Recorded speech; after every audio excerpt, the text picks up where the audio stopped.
Good morning, everyone.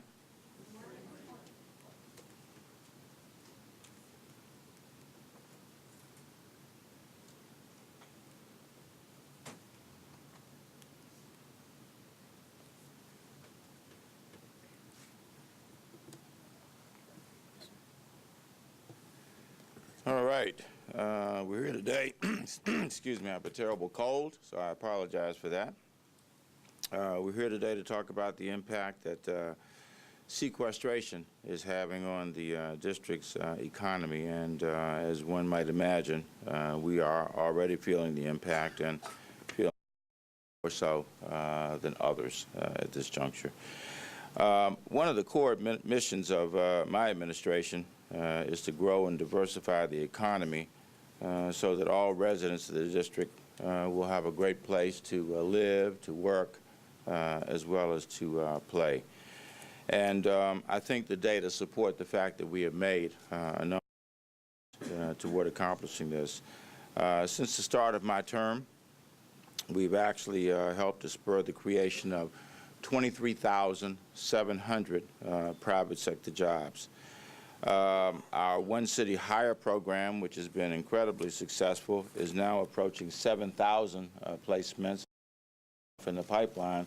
When those are placed, right, Lisa, to get us to 8,000 placements of people since, well, almost 2 years now, September of 2011. You also can see growth happening all over the city. Just look at the cranes. The cranes kind of go up and down, not literally, but in terms of the numbers. But the 60 cranes that we have in place have been rather steady in terms of those numbers for some time now, and I think there's virtually no other city that has that kind of activity that is taking place within its midst. And here we are, the day after Labor Day, the day when we, of course, tip our hats to the workforce, bringing attention to the growth that is occurring, at least in the private sector anyway. We certainly are committed to continuing to try to grow our workforce and strengthen our economy here in the city. But we also need our other partner to step up as well. And we're calling on the Congress to end sequestration and balance the budget responsibly, and certainly not on the backs of those who are in the District of Columbia in part. Despite continued robust growth in district-based private sector jobs, the loss of federal jobs and funding is the direct result of sequestration and has flattened the district's job growth trajectory at this stage. When I came into office, unemployment had peaked right around 10.3%. And we steadily, over a period of about 16, 18 months, we steadily brought down unemployment to where it reached the point of 8.4%. Now we know, just in the past months, we have lost some 7,000 government jobs, all of which virtually are federal jobs. And unemployment now has inched back up to 8.6%, which is where it was at the end of July. We don't know August yet. We'll know that in just a matter of weeks. Though the increase is only 0.2%, we believe it is the first indication of the impact of sequestration, the negative impact here in the District of Columbia. The district is currently projected to lose approximately $30 million of federal grant and payment funding in fiscal year 2014.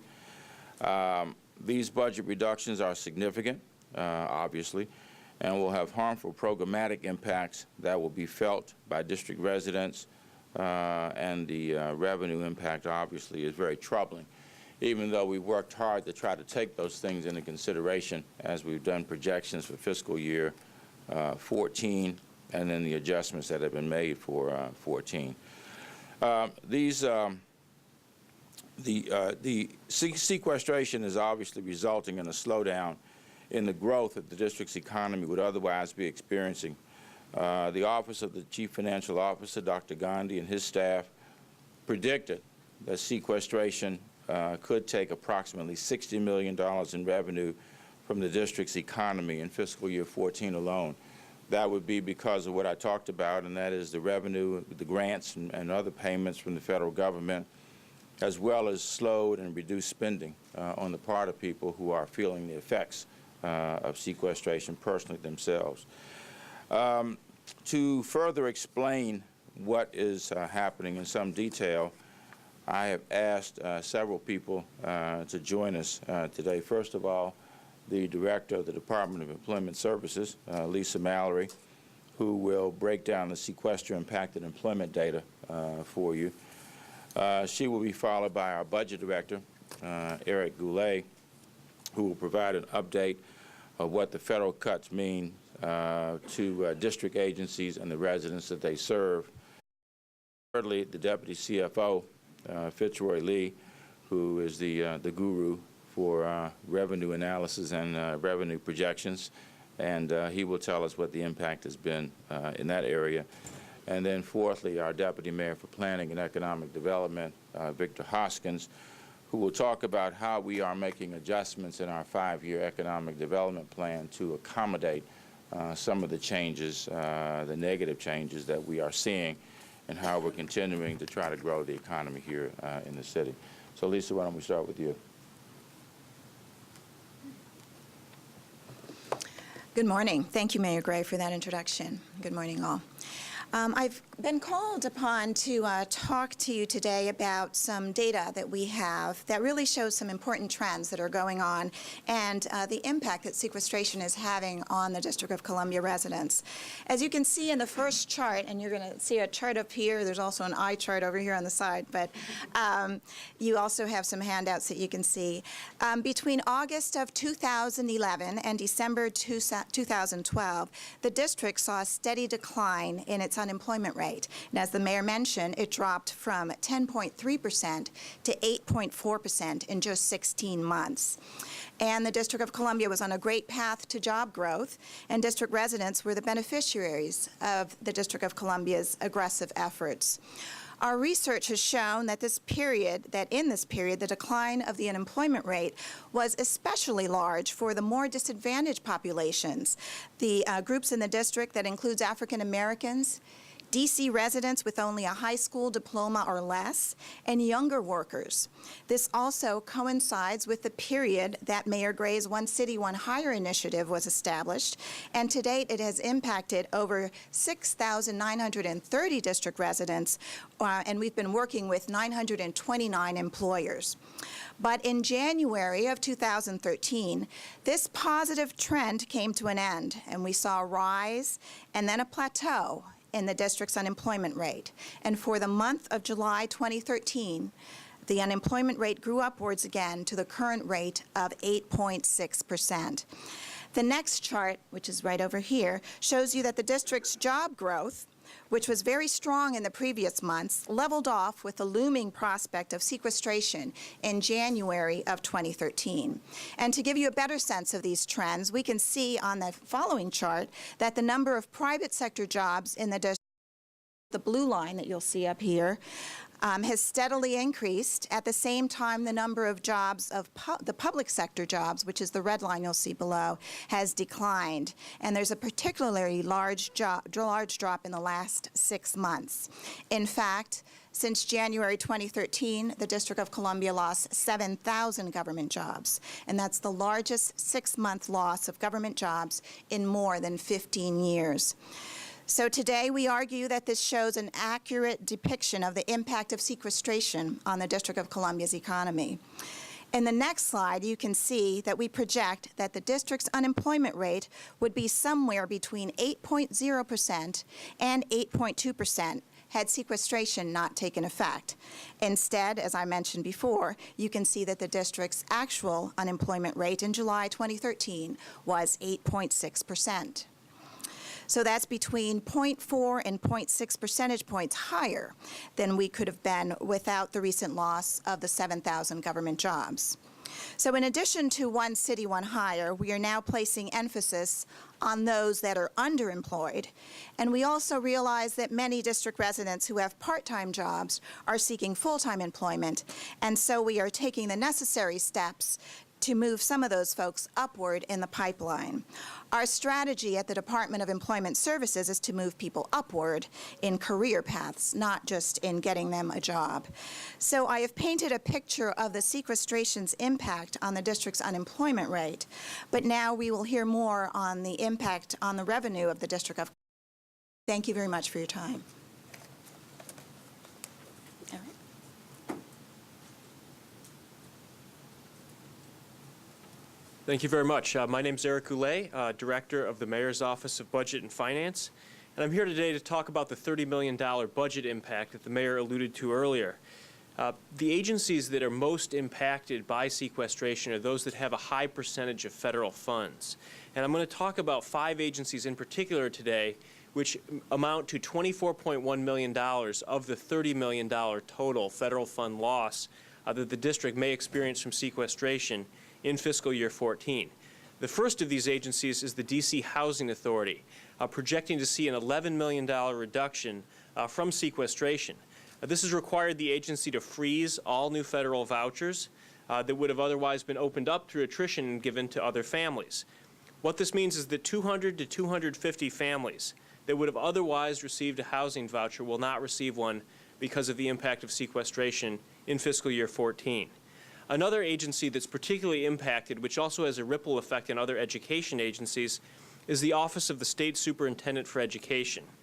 The impact here is $6.3 million, and the reason that this goes to other agencies as well is because the OSSI, or the State Superintendent's Office as is known, subgrants out to our D.C. public schools and our D.C. charter schools in areas like special education, students that are eligible for free and reduced price lunches, English language learner programs, and early childhood education. So these will all be programs that are going to see up to a 5% reduction due to just a loss of federal funding.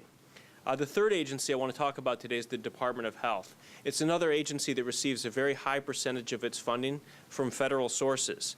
$3.6 million is projected to be lost in fiscal year 14 in the Department of Health. The service impact of this is as follows. We receive these statistics directly from the department. 472 fewer projected admissions for substance abuse treatment programs. 158 fewer projected breast and cervical cancer screenings. 573 projected fewer MMR, flu, and hepatitis V vaccinations. 12,634 fewer people for HIV out of federal funding. And these are all very concerning statistics given the nature of these problems here in the city. There's 2 other agencies we want to mention today, specifically the Department of Homeland Security, an emergency management agency here in the District of Columbia. They receive all the grants for the region's preparedness for emergency disasters. And with a 5% reduction to these grants, we could see a lesser degree of preparedness for our region and our partners in the region because of this the loss of federal funds. And then finally, an agency that we've really seen a lot of the last few years, the Office on Aging. It's receiving a $300,000 cutback, which is very significant for a rather small agency in the city. This will result in reduced support services for programs for seniors. It will cut down on the number of homebound meals we're able to provide out of federal funding, and it will prevent us from looking at nutrition incentive programs, health insurance counseling, and it will also cause reduced supplemental food programs. These are all areas which we've made tremendous strides in the last few years, and we're trying not to see these reductions occur. As the Mayor mentioned, he's called upon Congress to end sequestration, to not have these cuts taking place. Wherever possible over the last few years, Mayor Gray has been able to fill some of the holes left by federal budget cuts in areas like TANF and job training, but the cuts are really now starting to build and hit home in agencies where we really see a high percentage of federal funding. We're certainly monitoring the situation. If additional resources become available, the Mayor would then have options to see whether or not any of these cuts can be lessened or perhaps even eliminated altogether. But right now, this is what the numbers are. It shows a $30 million hit, and we're trying to do our best to make good on the services and keep the services rolling. So I'll turn it over to Fitzroy to talk about the revenue side. This is the other side of the ledger, the budget side, so I'll turn to him to do revenue. Thank you, Eric. Thank you, Mayor. My name is Fitzroy Lee. I am the Deputy CFO and Chief Economist in the Office of Revenue Analysis. And as both the Mayor and Eric said, I'll talk about the revenue and economic side of the budget and the impact that the sequestration and just generally the slowdown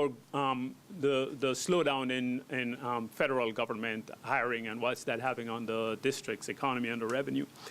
As the mayor mentioned, when we did the revenue estimate for the budget, we did take into account the fact that sequestration would have an impact on the district's budget, and we estimated about $30 million loss for 2013, about $60 million in 2014, and between $60 and $70 million for the other years in the financial plan. As both the mayor and the director of employment services have mentioned, we have been seeing the federal government shedding jobs for the last 2 years or so. I mean, there have been, even though the private sector had been making up some of that loss, we've reached a point where the sequestration's effect has been taking a toll, not just on the federal government, but on some of the hiring in the private sector. And what we're seeing in terms of the revenue now, our latest cash report is that just as we predicted, it has started to have an effect on what we're seeing in the revenues. And the areas where we thought that we would say the first impact is the areas of jobs and how that connects to our income taxes. So both the furlough and the loss of jobs are having an effect on, obviously, wages and salaries of district residents, which translates into lower income tax payment to the district. And even though our withholding taxes, which reflect what's happening in terms of the wages and salaries, is still growing, we have seen a marked slowdown in the latest cash collections report. The other area where we expected to have an impact is the sales tax, because as people lose income or no longer have a job, they will stop spending. And we're also seeing, whereas the fiscal year started off with double-digit growth in our sales taxes, we're now seeing that slow down as well. It's still positive, still growing, but it has slowed down to about 5%, we're seeing in the latest cash report. And we do expect that it's still within the margin for 2013, but we're watching the numbers very closely, and we'll have an update to our revenue estimate at the end of September, and whatever changes will be reflected there. So, thank you, Mr. Mayor.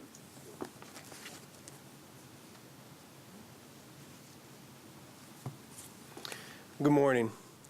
I'm Victor Hoskins, Deputy Mayor of Planning and Economic Development for the District of Columbia. And as the mayor and Lisa so aptly pointed out, we've experienced tremendous growth over the last couple of years. I mean, there's no one that hasn't said anything. I had a breakfast with a gentleman today from one of the abutting states, and he told me, he goes, Victor, what's going on? Well, there's a lot positive going on, but there are a lot of challenges ahead. As we continue to execute our 5-year economic development strategy, job growth is at the center. And some people may look at this and say, this is only 0.2%. Why are you concerned? Well, the mayor is concerned, we are concerned, Lisa's concerned, everyone who has gotten up before you today is concerned, because we have to keep the momentum going in the right direction. We don't want the government sequestration to create a drag that we can't overcome. We know that 0.2% is not a lot in terms of maybe statistics, but in terms of lives, it is a lot. We, the district, have been working to double down on implementing a strategy geared at creating 71,000 additional jobs over the next 4 years. To recap, the 5-year economic development strategy, which was launched in November 2012, really focuses on 6 bold visions. 1, to create the most business-friendly city in the country. To create one of the largest tech centers on the Eastern Seaboard. To become the nation's destination of choice. To end retail leakage, we lose about $1 billion in retail sales every year. To become best in class as a global medical center and a destination for foreign business, investment, and tourists. Our goal is to create 100,000 new jobs. That was the goal when we started 8 months ago, 9 months ago, almost 10 months ago now. It went fast. And to create $1 billion in new tax revenue. To counter sequestration, we are focusing on a number of things, but let's talk about what's going on right now. City Center. City Center was a parking lot. City Center is about to deliver 450,000 square feet of office space, 185,000 square feet of retail. These jobs need to be filled, and this is going to be happening over the next 6 to 12 months. Shops at the Dakotas. We've already completed the Costco. We're working on our second large 120,000 square foot retailer. Major portions of Southwest Waterfront will be under construction next year, and Fort Totten will be coming to the end of completion of its 100,000+ square foot retail. Berry Farm. Believe it or not, we've selected a developer for Berry Farm, and we are looking in the next 6 months to 9 months to develop a master plan, and soon thereafter to start construction. The American Association of Medical Colleges has taken a dilapidated site, actually it was a parking lot, and turned it into really what is becoming one of the most important corners in the District of Columbia. The Convention Center Hotel, last week, they talked about the 600 new jobs that will be created there on the staff level, and then 100,000 management jobs. City Market at O Street, as you know, there's a 180-room hotel going up there, plus a 74,000 square foot giant. Again, we got to fill these jobs. And I can go on and on. I can talk about 22nd and M Street Northwest, which was a parking lot for so many years. People thought it would continue to be one. They'll be opening next year. It's the Hilton Gardens, for those of you who are concerned. In technology, we're forming a scholarship fund. These are the things that we're going to do right now. This scholarship fund is to provide tech training. The Bureau of Labor Statistics says that by 2020, there'll be another 10,000 tech jobs in the District of Columbia. One of the most difficult barriers for our tech companies is finding qualified employees. Our initiative will help professionals retool their skills to expand their opportunities in this sector. We will enhance our workforce intermediary in terms of hospitality training. We'll train residents for suitable careers in the culinary arts, in the restaurant service, and hotel occupancy. Anybody that's been on 14th Street lately, anyone that's been on 8th Street lately, you can see why we need it. We want to create a highly trained, service-focused workforce ready to be employed. We're targeting residents such as the veterans, the unemployed residents, the ones that have multiple barriers, the ones that I have to say, Lisa Mallory and her team has done a brilliant job of getting to work. 6,930 district residents in work and 929 companies in this. You guys, you don't know how incredible that is. I've never seen anything like that in my career, and I've been around quite a while. We want to integrate with the WIC, job training and placement programs. We're going to partner with the culinary and hospitality training programs like Goodwill, and we're going to align our training and placement and forecasts for occupational job growth. And we will provide for more funding for medical training in this high-demand occupation. Currently, there are 3,500 medical occupational positions open right now in the district and surrounding area.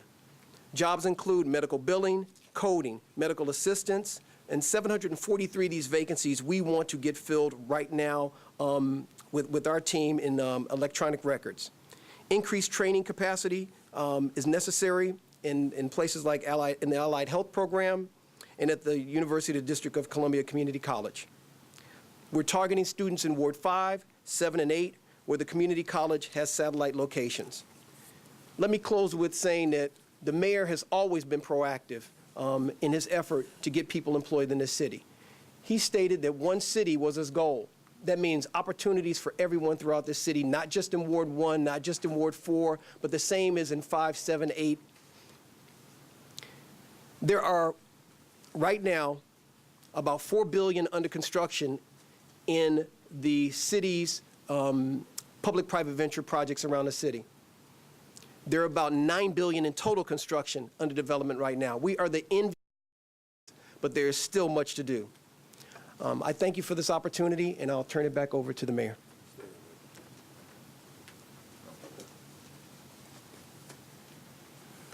Thank you all very much. One of the things that should have been mentioned, one of us should have mentioned, and that is we are continuing to grow from the perspective of our population. We're growing at the rate of about 11 to 1,200 people a month. Our official census is around 632,000 people.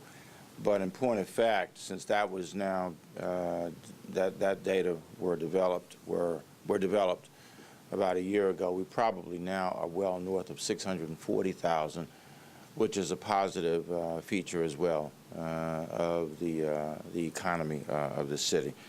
But in one way or the other, each of them has sounded the alarm because the alarm needs to be sounded given what's happening at this stage.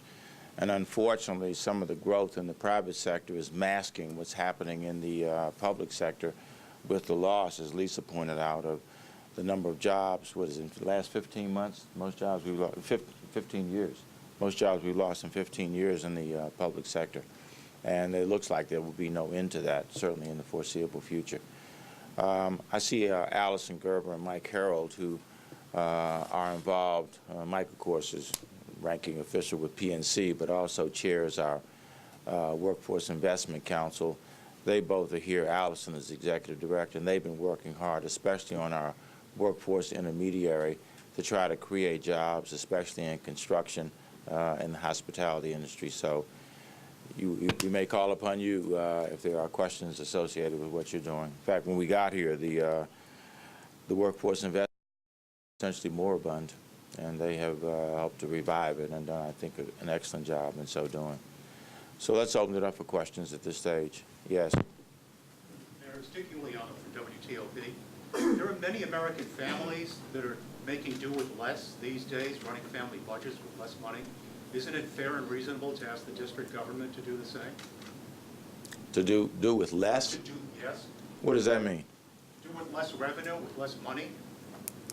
I don't know. If you have a specific idea and give it to us, I hadn't thought of asking people to do with less. We haven't had the need to do that yet. But if you got an idea on it, send it to us. Well, let me ask you then, nothing said here today precludes agency heads from moving money around to make up for some of the shortfall? Oh, we do that a lot. What Eric was attempting to do was give you an impact analysis based on what the federal losses are. It doesn't mean, for example, if there weren't losses in the Office on Aging, which he cited. I think there were meals. Was it meals you talked about? There's certainly the opportunity with reprogramming that we could move money around. Anything that's more than $500,000, we'd have to get the council's approval for that, but that is a strategy that we certainly would consider doing depending upon what the impact is of the loss of federal dollars. Ms. Brazil and Mike. I have two questions. Could you explain what the significance of this press conference is? I mean, we're several weeks and months into sequestration. Why now? Why did you think it was important to have a press conference on the impact on sequestration? And then I have a question to Mr. Goulet. Well, we thought it was important to have it because we're starting to see what could be lasting impact of this. We had an increase in unemployment again. We were at 8.4 at one point. We're now at 8.6. The 8.6, we went from 8.5 to 8.6 in July. That's the most recent data that we have. I don't know what August will bring. It could go up again. I don't know. But frankly, we simply wanted to get in front of this as much as we possibly could to talk about what we see the impact of sequestration being here in the city. And frankly, to also send a message to the Congress that this is having an impact, especially on this city. And rather than wait till unemployment goes up 3 or 4 tenths of a percentage point, to say it now. And here are the trends that we're seeing. My question to Mr. Goulet, you detailed for us the impact sequestration has had on, I think it's 5 agencies, and it totals $30 million. But given the announcement this past spring of the all-time highs in service budget, isn't $30 million something that the district could easily cover with its all-time high surplus? A couple things to keep in mind here. First of all, these cuts are not just one-time cuts. These are going to be annual cuts that recur every year. So surplus funds that you're talking about are one-time dollars. these are going to be cuts that we're losing from the baseline of our federal funds. I think the other thing that's important to note is these are fiscal year 14 funds.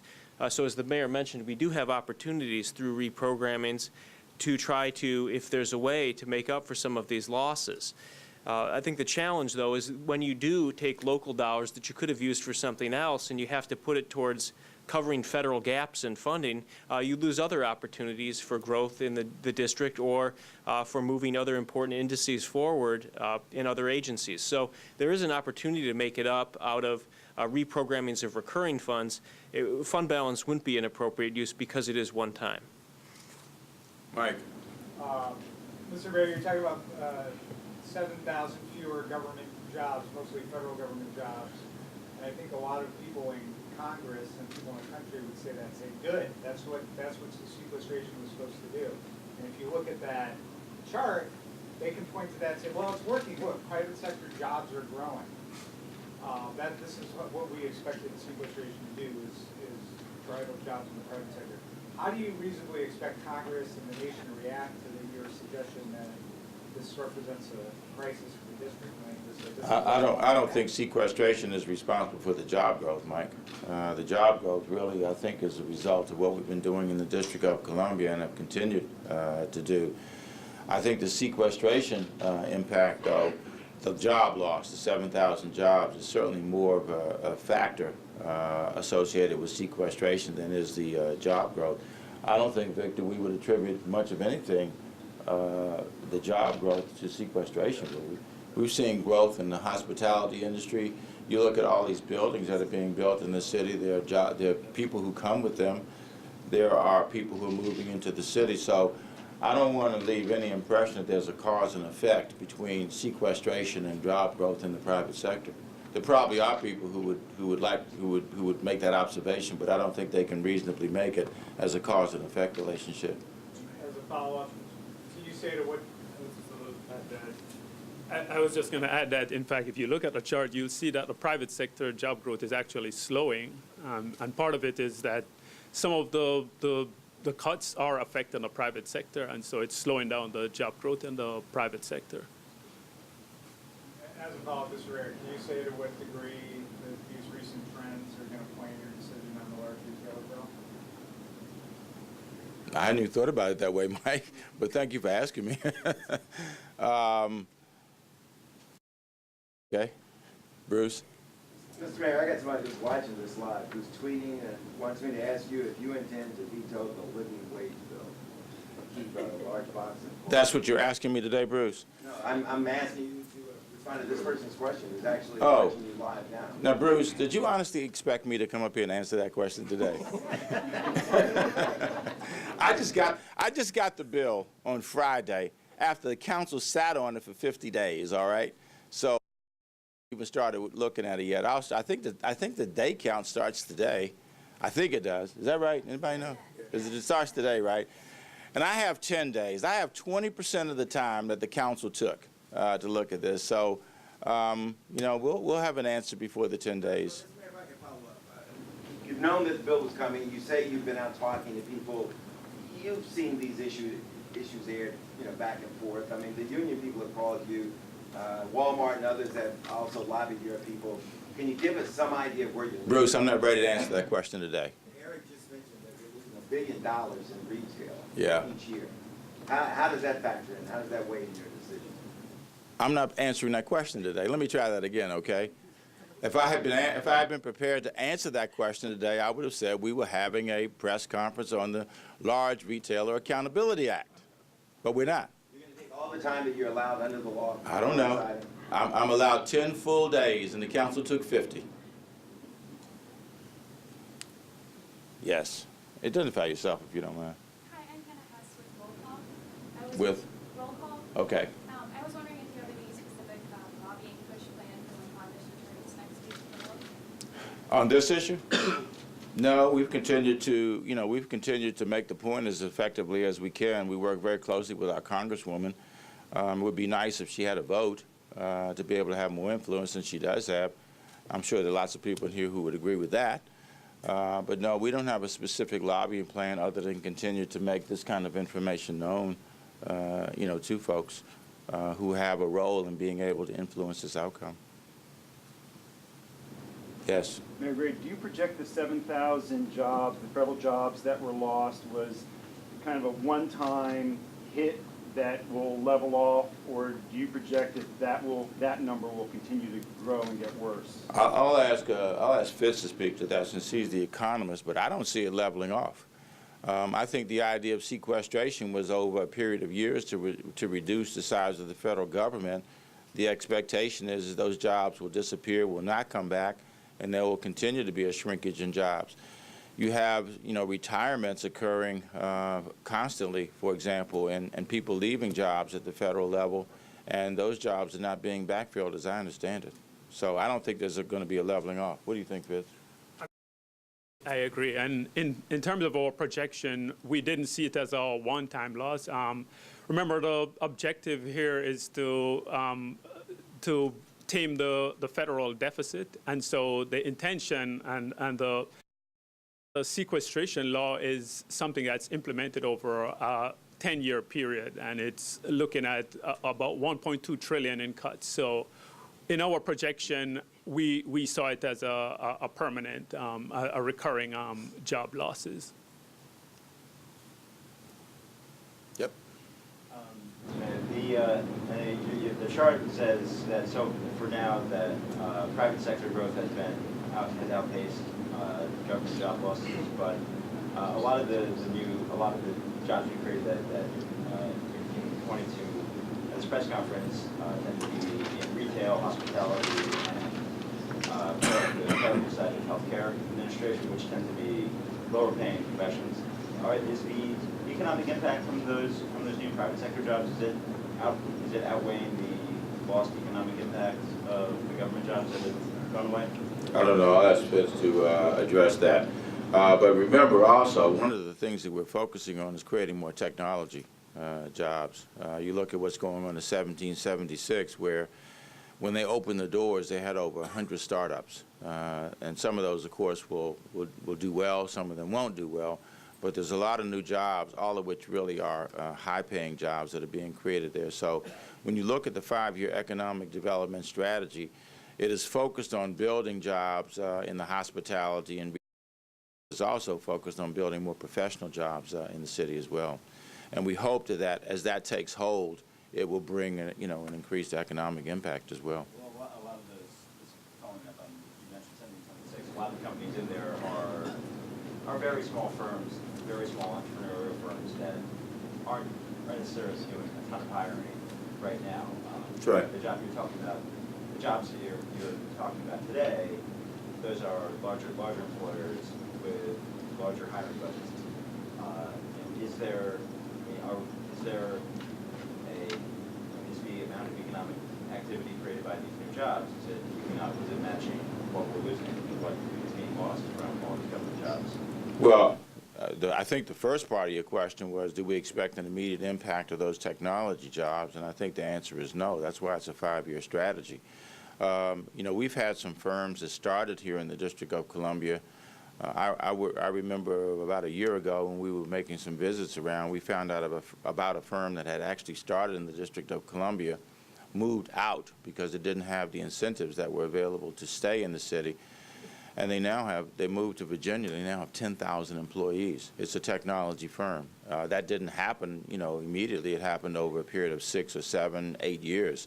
So we view what we're doing here as trying to help to redefine and broaden the economy in the city. And I think whenever you embark on an endeavor like that, that has got to be a long-term proposition, not something that you expect an immediate return on. So if your question is, do we expect technology jobs, for example, to immediately turn around this economy, the answer is no. And just to answer the first part of your question, in fact, the federal government has been shedding jobs for the past 2 years, as I mentioned, and the overall job growth in the district was still positive because the private sector had actually been making up a lot of that, offsetting the federal government losses. But we've seen in recent months that And as I pointed out earlier, that even the private sector job growth, while still positive, has slowed down. And economists like to talk about a multiplier effect. As the federal government has cut back, it has affected private sector hiring as well. And so in the last couple months, we've seen a flattening out where the private sector job growth has not been enough to offset what's happening at the federal level.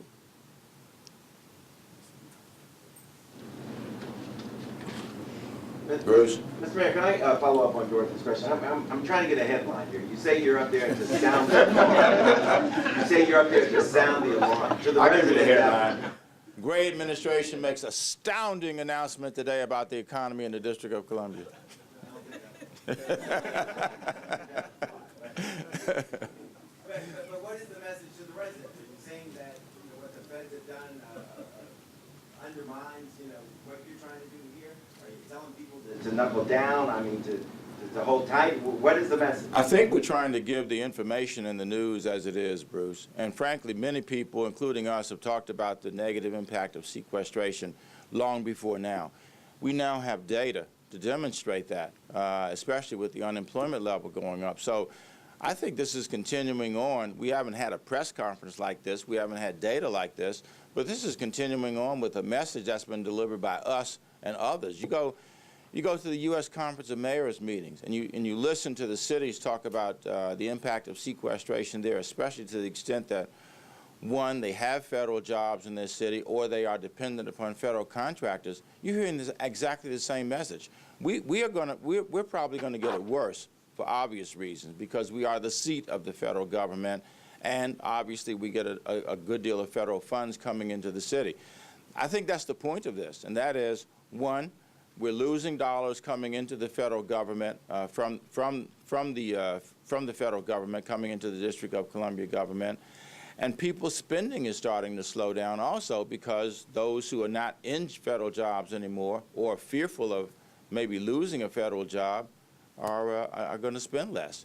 Was it $60 million? Was that the number? 60 million. That's huge, and that's just for 1 year, right? Yeah, that's the 1 year. So yeah, it would be wonderful if we can make it up, with District of Columbia dollars, and we won't be able to fully do that. But what I don't want to have happen either is that whatever success we're having at the district level masks, what's happening with sequestration and the impact on sequestration in the city. So the message really is, this is what we've been talking about. We have some data to show you. We will continue to talk about this. This is hardly the last opportunity we will take to talk about the impact of sequestration. Yes? Mayor Gray, could you talk about how the LRA impacts the bullet point there, I think it's number 4, to end retail leakage, to make it create the retail-friendly environment, create 10,000 new retail jobs? How the LRA, one way or another? No, I'm not prepared to talk about that today. So the LRA does not impact? That seems to be if you want a specific answer, which I know you will pursue it until you get some kind of specific answer, I don't have one for you, Mark. So you don't believe that impacts the? It may. Any other questions on this? Yes. Not on this one. Okay, thank you all very much. Different subject, sir. Pardon? Different subject. Okay, I was just ending that part of it, that's all. Okay. And no one else has any other questions on the on sequestration? Okay, thank you. Yes. Mr. Mayor, there are reports that the Metropolitan Police Department is on a heightened state of alert because of the U.S. crisis with Syria. And I wonder if your office has been given any word about readiness in this regard. Deputy Mayor Quander in here? Where he is? Okay, good.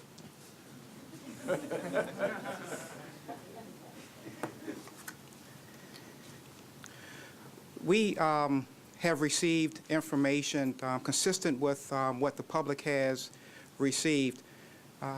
We have heightened our visibility at certain locations, and this is something that we do whenever there is any sense that additional attention needs to be made.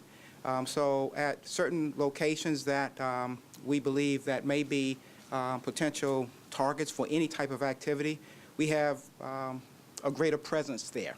And that has been the extent of our heightened activities. Staff members have not changed their schedules. We're still proceeding as we normally would. We have sent out word to our employees of the Department of Transportation and the Department of Public Works to continue to be vigilant. And we say this to everyone. If you see something, say something. And that has always helped us to be proactive and to stay in front and to get that first alert. So I would just remind the public, if you see anything that causes you to pause for a second, don't worry about it. Contact us and let us do what we need to do. Thank you. You put some meat on those bones. What kind of locations are you talking about? What kind of heightened visibility?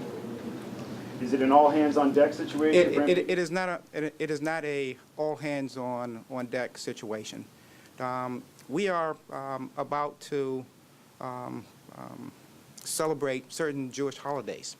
And so with that, we want to make sure that we have a presence at some of the synagogues and some of our critical infrastructure facilities throughout the city. So we concentrate on those areas. We have high visibility there, and we will continue to monitor and to be vigilant. Law enforcement. Yes. Do we have a specific threat? No. You talked about VDOT and DPW. What specifically do they do? Well, our DDOT and Department of Public Works employees and all government employees are out and about, and they're on the streets. So we want them to be vigilant. If they see something out of the ordinary, if they see a car that looks somewhat suspicious, if there's a package that is left, anything of that nature, and we've provided those agencies with some specific training so that they can be alert and that they can be aware of what to look for, and then to make the phone call and then let us respond, let MPD respond, and then we will determine whether or not it is a real threat. Thank you.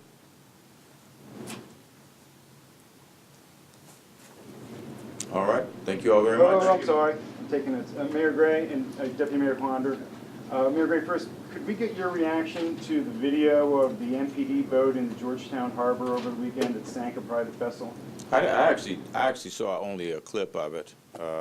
You probably know more about that than I do, don't you? Your reaction, Mayor? The vehicle was departing to go to a location for an assignment. The matter is under investigation. I was sorry to see that event unfold.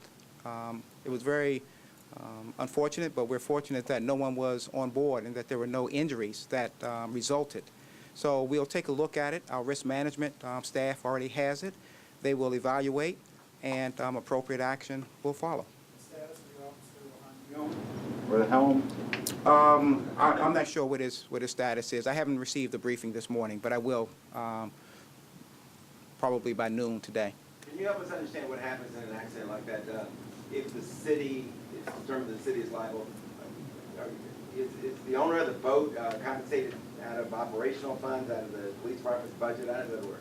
Well, I'm not going to speak because I don't know the question of liability, and Bruce, you want me to put my lawyer's hat on now? We're not going to speak. I'm not going to speak to the issue of liability. The tape will speak for itself. As I've indicated, our risk management staff is taking a look at it, and they will do their due diligence, and we will get the results of that, and then we will act accordingly. Thank you. The video. What was your reaction? You saw what you saw. I agree with him.